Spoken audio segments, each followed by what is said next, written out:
Amigos, it's the NRW Nerds Rule the World KayFabeyBaby NRW Ring Generals Podcast. You got part 2 of the trio.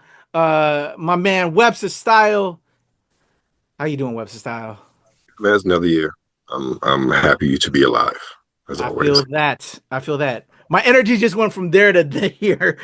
All of a sudden, I don't know if you felt that. And of course, me. Our man Sean Mongold. Schedule wise, we couldn't make it happen. But we'll have Mongold hopefully next go round. So yeah, we got a couple things we want to talk about real quick. And then hopefully we'll get into the full pocket next week. But just a couple things that I know interested me and I know interested you as well, Webster Style. So we'll just give some quick thoughts on it, man. You ready to get down with this? Sure. All right, as you see from the background, I think we discussed it last week, Webster Style. Cero Miedo, Penta, is now at the E, man. He made his, I think, debut on this past Raw. I hadn't had a chance to watch it yet. The second episode on Netflix. But did you check it out? And what do you think about Cero Miedo? I don't know how to do it. Well, Yeah. What do you think about my man Penta now being on the E? I enjoyed it. It's so weird, with us and being as long tooth in wrestling as we are. I think for many of us, our first introduction to Penta was probably Lucha Underground. And so to see him go from to Lucha to TNA to AEW and now WWE. And again, this is a cat who, let's be real, there are a lot of cats that are going to be signed and used who are people you never think you see in the WWE under the previous regime. And this is one of those guys I would have never pegged to be there. And so I'm excited to see what they do for him, because I think one of the things that maybe not so much with AEW, because I feel like they really dropped the ball. Like, he could have been a really good person to have in a title picture. But as far as a solo competitor, I was introduced to him on Lucha Underground, and I know like he is very good in the main event picture. He's a big guy, he's agile, and he's a luchador. I think that he could, especially if they build him up right, he would be a good mix in a not upper mid card, but the upper card as well, especially on Raw, because I feel like outside of, you got a lot of heavy hitters, but again, we talked about before, Punk, Seth, Drew, they don't need to be in the title picture. And the fact that they aren't isn't a detriment. It's a good storylines, but they aren't. There aren't a lot of people who we feel like, yay, we want to see Gunther face. And I think we even with this past week, it's like, okay, I'm not really feeling Gunther like that. This feud right here, if Gunther's still champion, I would love that. I would love the contrasting styles. I would love just they're total opposites of each other, in my opinion.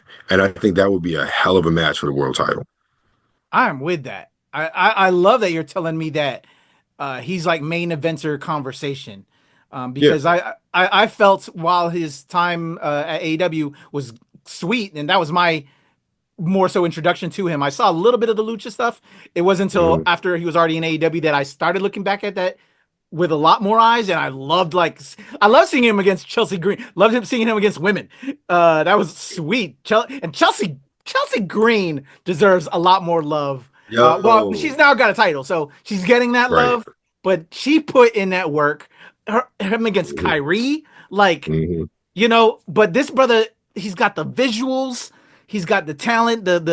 So I'm very excited that hopefully he gets that top card look, man, main event card look. Just because I think he has that whole package and can do it, and hopefully he's that successor to. Because I think the only one that broke that, I think, personally, was like a luchador and Latino was Ray and Eddie at the E. I don't think anybody outside of those two, as far as Latinos, really got that spotlight. But also Eddie, I'm not saying it's a detriment, but I think Eddie, it was easier, quote unquote, to break that ceiling because he wasn't a mass sort of luchador. And I think there could be that's very true about Eddie. Had been and sometimes that stigma, because just think about back in the day, mass guys for the most part were used as jobbers. You didn't Exactly. really get that respect for luchador style wrestling until like Eddie came in and Ray came in. And even then, it took, well, comparatively speaking, Eddie got to the top of the mountain pretty fast, so to speak. But it took a while really for them to really get there. But that also is because of the fans. I think the fans were really just so behind them that Vince couldn't deny it. In my opinion. But I think that you look at the history of WWE, especially back in the 80s and stuff, mass wrestlers for the most part were jobbers. And I remember like tag team wrestlers. They weren't luchadors, but again, I think there was a stigma with mass wrestlers back then, my So opinion. oh no, I agree. And hopefully, well, I'm assuming so both you and I that Penta is now the spiritual successor like Ray to break that ceiling and be the next evolution. I only Is want to that put your him in hope? that Because category. that's my hope. Yeah, To I don't even want to put him as like a successor to Ray. I just want him to be Penta. I want him to utilize him based on his talent because since he's a bigger guy, more agile, he's a luchador in that tradition, but he is not like a Ray. I would say his brother Dragon Lee or his other brother Ray Phoenix. Those guys are closer to Ray because they're shorter in stature and they're definitely lighter and high flyers and whatnot. I would put them as maybe in a category with Ray. Well, Penta's a heavyweight that's a luchador, and that's something that, to my recollection, the WWE hasn't seen. wow. So paving, I feel that, and you know what? I love that. Paving his own way, setting he ain't trying to be nobody else. I'm seeing, and I'm just I guess what I was stating that in the aspect of a luchador main eventer wrestling champion. Mhm. That's what I want because we have since Ray we haven't had a masked Sure, luchador yeah, we have not. style champ. And that's what that's where I was coming from. So I love that, and Penta will create his own destiny, and I hope, man, I just really hope so for the Latin community that has always held it down for wrestling, and has always been a part of wrestling. This guy has the gimmick, he's got the skills, the talent, the visual, everything. So I'm excited, man. I'm excited what they do with Penta. So Sure. that debut occurred as of this recording recently. We also had crowning of a new champ over at the E for the Intercontinental belts. Lyra defeating with Michin, right? It was Michin. No, no, it was Oh no Dakota no Kai. no, Dakota. Yes, Yeah. because we were hoping, or at least I don't know if it was you and I or if it was Sean. No, I think it you was and you and I. I. We called it. We were hoping for Dakota, but we felt like they would put on live because that's the sort of trajectory that they had. And I can understand it. I think yeah, but our hopes was to finally give Dakota that love because she put in that work, man. And I gotta be honest, and I'm sure you've seen it as well. I interviewed Dakota with EO at WrestleMania last year. She's essentially their translator. So this woman is not only wrestling, being a part of this faction, but they need her to be the translator with these other women.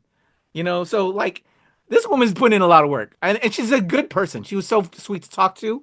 Like I think she was owed that, but they have a certain affliction towards other women sometimes. I was disappointed. It was a good match. I mean, I won't take it, but I was disappointed. I felt like the title it would mean more being on Dakota, especially what she's been through, especially when like she had like her and I forget her counterpart that's now been released, but like they had a great storyline in NXT, and both of their careers got derailed because of injuries. And Dakota got released, and then they brought her back at SummerSlam. Like she just had a great story, and I think when you think of long term storytelling, the title would have had more weight being put on her, in Yeah, my opinion, compared to Liver. Because Liver, I'm not saying she don't deserve it because she's done a lot, but as far as with the E, she's only been there a short amount of time. agreed. I just felt like with Dakota, you talk about this. So again, even compared to the Chelsea's story as far as being there, getting injured, getting released, coming back, getting injured again, Exactly. and really connecting with the crowd the way she does, like it makes a better story putting the title on Chelsea even now I forget who she beat for the title. Michin, I think Yeah, it was Michin. Michin. Yeah. Yeah, it was Michin. Yeah, like again, don't either one of those have been And great. Michin Dope deserves, because yeah, there's great deserves stories something there. down the line as well. But this Chelsea, like that was just a great story, and I feel like Dakota Kai would have been a sort of similar story with regards to putting the belt on her. With Live Valkyria, again, I think she'll be a decent champion if she's booked right. I'm just disappointed because I feel like it just would have been better served on Dakota Kai, even for a short amount of time. Like you could have Dakota Kai lose it to Live of Valkyria like a month down the line. I wouldn't be mad at that. But just the fact that she had it and she was the first, I think it would just been a really good cap to her story, so to speak.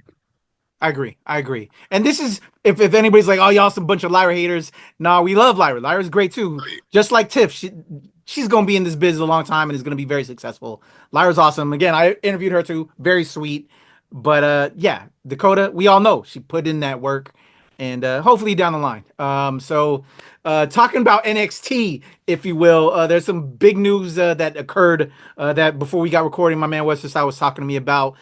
We've saw some glimpses over the past year with NXT and TNA. So, Web Style, tell me what's good, or tell the people what's good.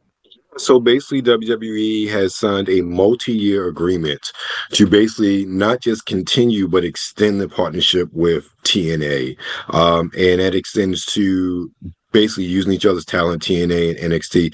Nothing in the press release as far as main roster. And this past weekend, not this weekend, but this past Tuesday on NXT, we saw Masha Slamovich, who's the current TNA Knockouts champion, in the audience and prominently featured in the audience as well.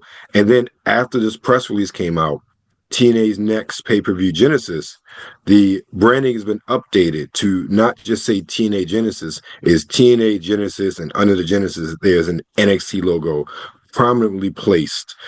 So this is going to be very interesting. They're getting deeper in their partnership, and it's funny because you think of the guys that are over in TNA. Nick Nemeth, formerly Dolph Ziggler, former NXT champion. You got Matt Hardy. You got the Hardys, and one of the things Matt talked about way back when was going to NXT and mentoring and everything. Like there is such a wealth of knowledge there that can be used in NXT. And then obviously NXT cats can get reps with different people outside of performance centers. It's a way of being on the indies without being on the indies. And I think it's smart for WWE because they don't have like OVW like they used to in FCW. Everything's such a polished product now that they don't have the independent components like they did. And I think also with that Level Up, which got canceled, is coming back as a what do they call it? They're reviving the Evolve branding, so it's like NXT Evolve, so that'll be like their like development show. So they're doing a lot and then we got the whole with WWE what is it, ID program, which they Yeah, pretty much tagged indie so they're doing a lot to I think that's really cool. bolster their feeder system outside of Performance Center. Definitely, definitely gonna be. I love that. I love how the industry is kind of getting that focus a little bit better and creating that pipeline. It's gonna be really cool. Although it's kind of weird though in a way that just really putting the WWE on top of the stack. I think we still need a bona fide contender. AEW keeps falling back to be that other side of the house. You know what I'm saying? From a standpoint of public opinion, yes. I don't know what people's pockets look like. I don't know what people's money look like because apparently AEW is sitting on money, so who knows? But when you think about the heyday of the Monday Night Wars, WCW versus WWF, they were neck and neck. Like people knew who Goldberg were, they knew who all the top talent were. I mean, obviously outside of Hogan and whatnot, but regular people knew who Diamond Dallas Page was. They Yeah. knew who Raven was. They knew who all those cats were because they showed up everywhere, just like WWE did. And you don't have that now, and that's where you really can't say AEW is a viable number two, because let's be frank, the general layman's person has no idea who John Moxley is. Let's be real. Mm-hmm. They see people, oh, that's that guy who used to be WWE, Dean, you know what? Like, they don't know who an MJF is. They don't know if they don't have, if one of their stars doesn't have WWE track record, most regular people don't know who that person is. And that is the difference. Hell, even when TNA was at its peak, it was never at that WCW level, but you still had regular people who had an awareness of TNA and some of their wrestlers. Obviously, some had that WWE pedigree, but you had that. You don't have that, in my opinion, with AEW. Looking at it online now, we got a big difference. So many people are talking about wrestling, but they're like us. Yeah. Like I couldn't go to my spouse and she would have no idea who's who or what's what. And that's somebody who used to watch wrestling. She would know who the people were.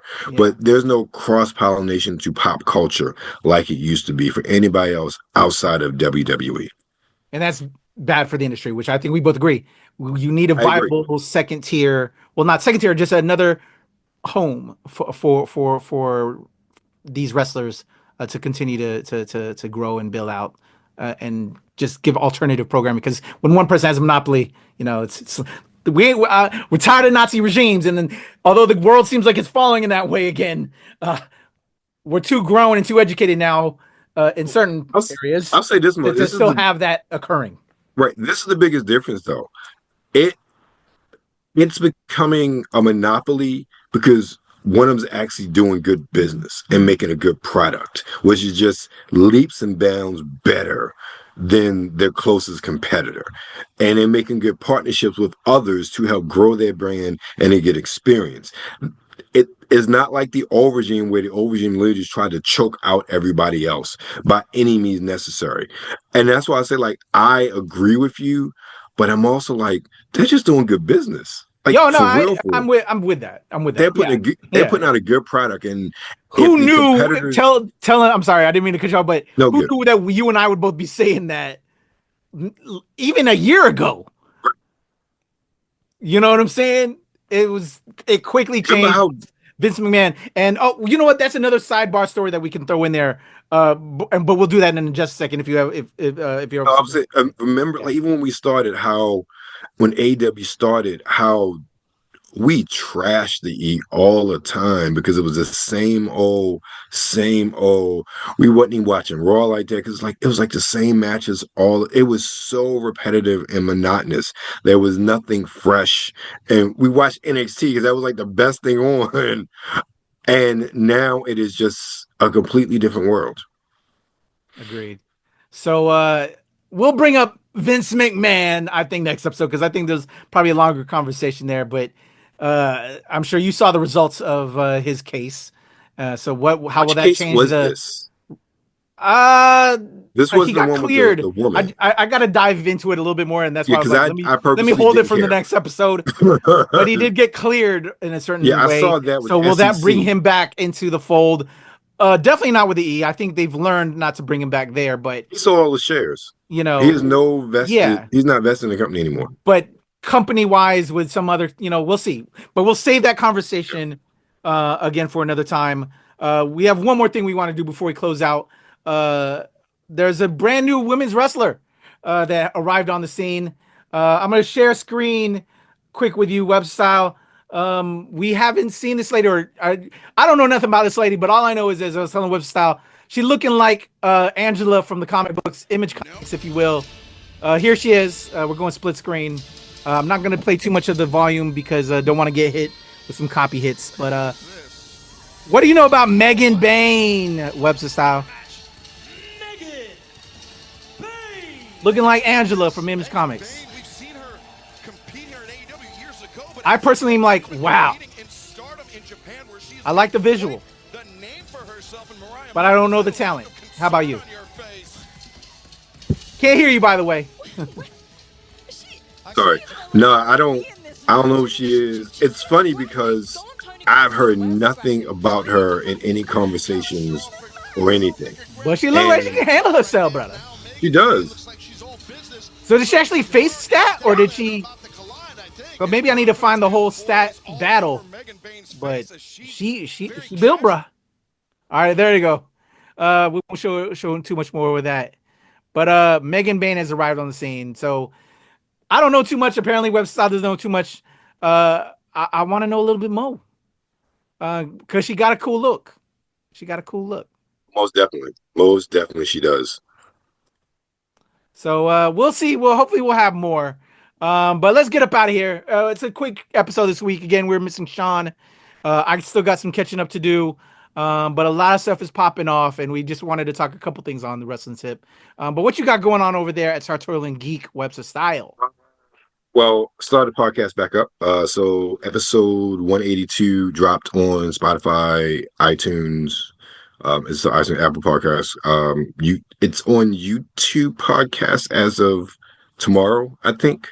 But yeah, so that and then the actual video interview is up too. But I interviewed RJ Atkinson. She is the creator of the manga The Seventh Kingdom. So I talked to her. That's out, as well as my interview with Varun from Project Hedron from PAX dropped this week as well. So those things are out. And then we got stuff sliding and pegged right now all the way up until the end of February. So it's more and more every day over at Webster Style.